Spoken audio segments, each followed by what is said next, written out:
Medicina do conhecimento. Ciência e informação a qualquer momento, em todo lugar. Chegando aí, mais um podcast do Anestesiador. O podcast de hoje fala sobre a controvérsia a respeito do lançamento das diretrizes de sepse no JAMA, no mês de fevereiro de 2016. E por que o Instituto Latino-Americano de Sepse não endossou as novas definições publicadas nesse número do JAMA? Foram publicadas no JAMA as novas definições de sepse, iniciativa da Society of Critical Care Medicine e a European Society of Intensive Care Medicine. O Instituto Latino-Americano de Sepse não foi convidado a ler anteriormente o documento e a endossá-lo. Entretanto, recusaram o endosso, juntamente com outras sociedades de peso, como a American College of Chest Physicians e a American College of Emergency Physicians. Willis enviou uma carta ao JAMA onde ele expõe as razões para a recusa.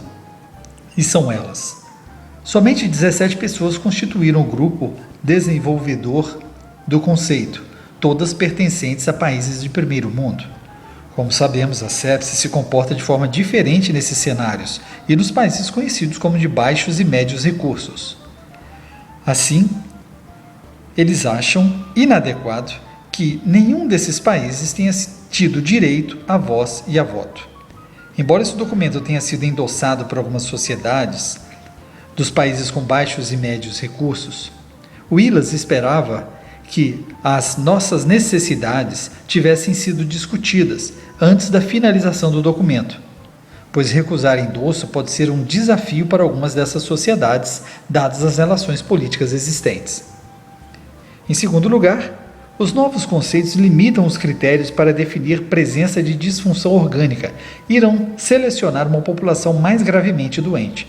Por exemplo, pacientes somente com hipotensão ou Glasgow menor que 13 não têm disfunção orgânica pelos novos critérios. Isso pode ser de interesse para os países mais privilegiados, hoje sofrendo com excesso de sensibilidade, mas vai contra os interesses dos países de baixos e médios recursos, onde estamos tentando aumentar a percepção para o problema. Terceiro, Willis discorda fortemente do exposto que SOFA é usado para triagem e manejo dos pacientes. Aguardar a ocorrência de 2 critérios do SOFA para desencadear conduta não seria aceitável. Esses pacientes já têm elevada mortalidade no nosso país. O modelo estatístico desenvolvido visa predizer mortalidade e não foi validado como estratégia de triagem de pacientes. Qualquer processo de melhoria da qualidade dos países com baixos e médios recursos deve centrar-se na detecção precoce de uma possível infecção com base em critérios de CIRS e qualquer disfunção orgânica. E por último, níveis elevados de lactato, mesmo se maiores de 4 milimol por litro, não fazem mais parte dos critérios de disfunção orgânica que definem sepse. A hiperlactatemia é um componente necessário, se disponível, para a definição de choque séptico. Ou seja, os novos critérios assumem que pacientes sem hipotensão e com hiperlactatemia não têm maior risco de morte. Willis discorda profundamente. A presença de ambas as variáveis aumenta claramente o risco de morte, mas ambos são fatores de risco independentes. Pelas novas definições, poderíamos ter uma situação estranha em que um paciente de 99 mil plaquetas ou bilirrubina de 2,1 mg por decilitro, ou PO2 sobre FiO2 de 290, seria considerado como tendo sepse, enquanto um paciente com lactato ao longo de 4 milimol por litro teria apenas infecção não complicada.